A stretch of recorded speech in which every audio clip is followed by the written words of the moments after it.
Welcome to News Mongolia, where we bring you the latest stories and updates from across the nation and beyond. I am Batsirin Namshar. On the News Mongolia today, the General Election Commission organizes training for public servants in provinces. Startup Challenge Mongolia 2024 competition concludes successfully. Mongolia recognized as the 18th largest contributor to UN peacekeeping forces. For the news, stay tuned.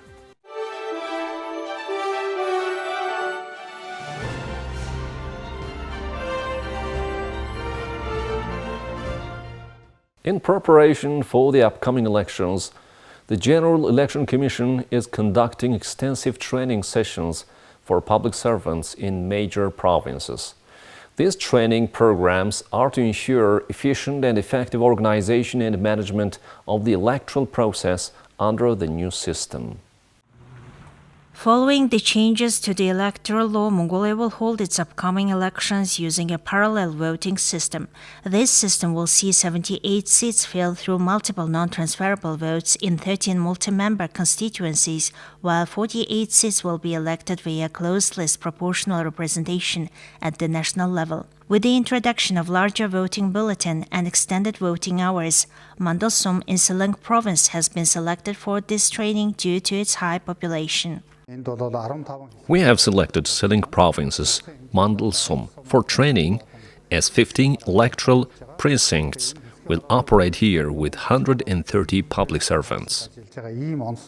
Additionally, an automated system and vote counting equipment will be used to streamline the voting process and ensure accurate results. Citizens and party representatives will be able to monitor the unhindered operation of this vote counting automated system, enhancing the transparency and credibility of the electoral process. Training also highlights the voting bulletin, as this year citizens of Mongolia are electing 126 members, 78 through non-transferable votes and 48 through proportional representation. Notably, voters can choose from 23 political parties and 2 coalitions. 2,198 tech workers will work at the 2,198 electoral precincts, while 240 tech workers will be on standby. In addition, a team of 5 IT workers will be appointed to each province. Currently, they are undergoing training. As Mongolia gears up for its elections, the efforts by the General Election Commission underscore the country's commitment to transparent and well-organized electoral process, reflecting the democratic values and aspirations of its citizens. The highly anticipated Startup Challenge Mongolia 2024 has successfully concluded, with a prestigious 300 million MNT prize fund awarded to the top-performing startup. The purpose of the competition was to elevate Mongolian startups to a global stage. Organized by Startup Marketing Space Ltd, the competition sought to enhance the export potential of Mongolia's information technology sector and nurture tech companies capable of competing internationally. The event enjoyed substantial backing with support from over 30 public and private sector organizations alongside international partners. Among the key sponsors was the Peak Group, Mongolia's only domestic 5PL logistics service provider. Our tech solution aims to help people who can't get health and medical care due to financial constraints. Currently, our solution helps to identify problems and errors in contracts by 66%. In the future, we aim to decrease contract errors by 99% using AI technology. Out of 97 registered teams, 5 exceptional companies were selected through a rigorous 4-step evaluation process and were awarded on May 25th. The victorious teams are now set to represent Mongolia in regional and global startup competitions, benefiting from accelerator programs, investment meetings, and international forums to showcase their innovations and attract global investors. Our long-term strategy is to export Mongolian tech solutions to the international market. This year, we have supported this event as a strategic partner. Startup entrepreneurship. The main purpose of this competition is to discover Mongolian tech talents. After selecting one finalist from the final stage, the finalists will be given opportunities to take part in international competitions and events that will be held in June, July, and September. 37 хувийн хвшлийн компани. Benefits received by taking part in this competition include guidance from top industry mentors, cash bonuses at various stages, participation in the IT Park Incubator program, and comprehensive legal advice. The top teams will receive continued support throughout the year and are selected to participate in several major events: Central Asia Startup Summit in July, Business Matching Trip to Japan in September, TechCrunch Disrupt or Switch events in October. The teams collaborated with 5 leading industry mentors, leveraging their extensive experience and insights to refine their business strategies and scale their ventures. Startup Challenge Mongolia 2024 has proven to be a transformative experience for Mongolian startups, offering unparalleled opportunities to grow, innovate, and compete on a global level. Now let's take a look at Mongolia's current affairs. Mongolia is the 18th largest contributor of uniformed personnel to the United Nations. It currently deploys more than 900 military and police personnel to the United Nations peace operations in ABA, the Central African Republic, Cyprus, the Democratic Republic of the Congo, Lebanon, South Sudan, Western Sahara, and Yemen. During formal ceremonies at United Nations headquarters, Secretary-General Antonio Guterres will lay a wreath to honor all UN peacekeepers who have lost their lives since 1948. He will also preside over a ceremony in the Trusteeship Council chamber, at which Dag Hammarskjöld medals will be awarded posthumously to 64 military, police, and civilian peacekeepers who lost their lives serving under the UN flag, including 61 who perished last year. Among the peacekeepers to be honored posthumously with the Dag Hammarskjöld medal is Mongolian Senior Sergeant Tomur Dzibimba, who served with the UN mission in South Sudan. On May 27th, Choi Jin-won, the newly appointed Ambassador Extraordinary and Plenipotentiary of the Republic of Korea to Mongolia, presented his letter of credence to President Khurelsukh. President Khurelsukh congratulated Ambassador Choi on his new role and expressed his optimism for stronger bilateral relations and cooperation between Mongolia and South Korea through their strategic partnership. President Khurelsukh voiced his confidence that Ambassador Choi would work diligently to enhance trade, investment, and economic cooperation. He emphasized the importance of establishing an economic partnership agreement and improving travel conditions for the citizens of both countries. Ambassador Choi said he was pleased to return to Mongolia as South Korea's ambassador. He committed to fostering tangible economic cooperation and facilitating ease of travel between the two nations. Now let's take a look at the currency exchange rates provided by Mongol Bank.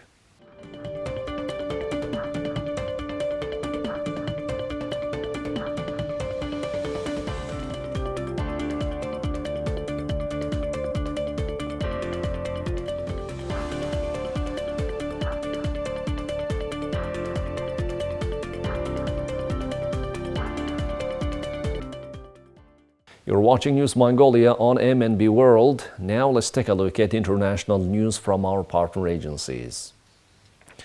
Attending the EU Foreign Affairs Council meeting on Ukraine in Brussels on Tuesday, NATO Secretary General Jens Stoltenberg said Ukraine needs more urgent air support, including the most advanced Patriot air defense systems. Stoltenberg also added that for Ukraine to be able to defend its territories, the country can hit targets in Russia that are used to attack its soil. Ukraine has, according to international law, the right to self-defense, to defend themselves. And the right of self-defense includes also striking targets outside Ukraine, legitimate military targets inside Russia.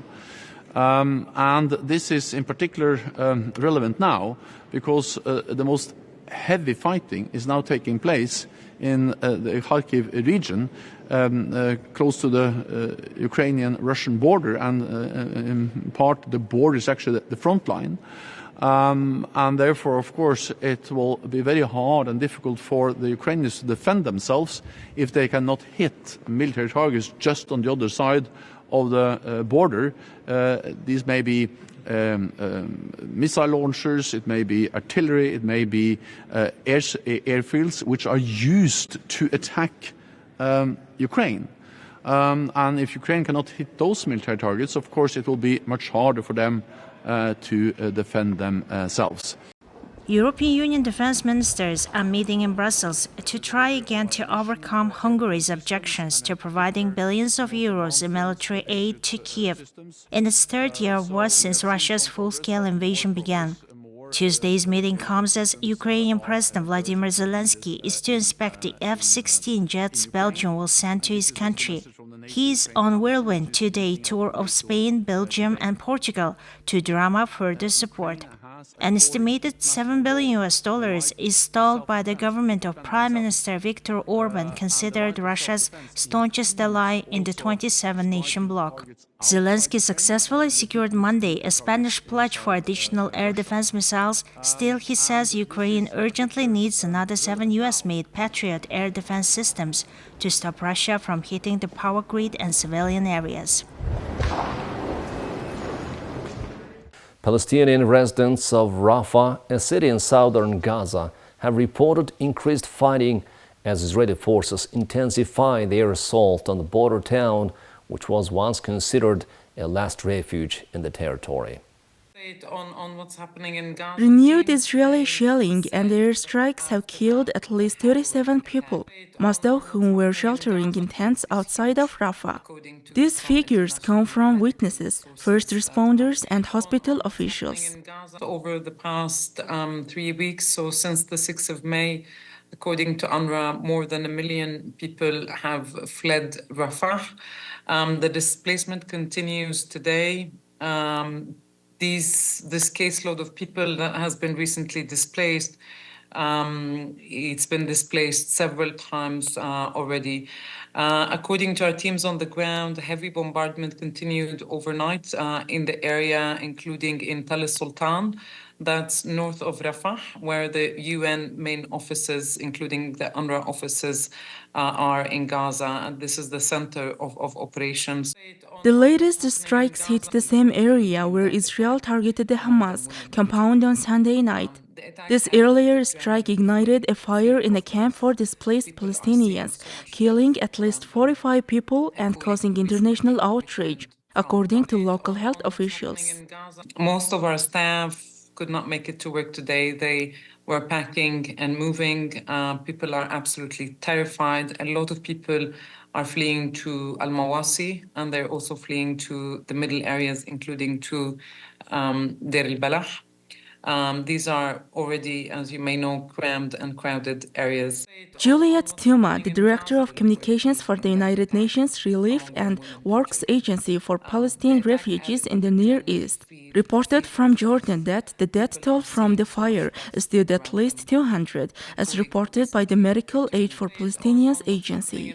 Our teams reported that there's very little to no electricity in Rafah and very patchy internet connection. The telecommunications network continues to be interrupted. The UNRWA Commissioner General has just issued a statement on his official X account, previously known as Twitter, where he described the situation in Gaza as, quote, an endless horror show, except it's real. End of quote. He added, 2 million people are living in a hellhole. This is Gaza at the world's watch. End of quote. The fighting in Rafah has led to the displacement of nearly 1 million Palestinians, many of whom had already been displaced due to the ongoing war between Israel and Hamas. The Israeli military is investigating Sunday's strike that caused the fire.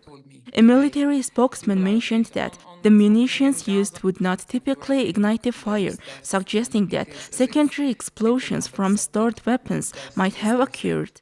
Israeli leaders assert that their forces need to enter Rafah to dismantle Hamas and secure the return of hostages taken during the October 7th attack that initiated the conflict. Well, that's all for today. Thank you for staying with us. We'll see you tomorrow with more news and updates. Goodbye.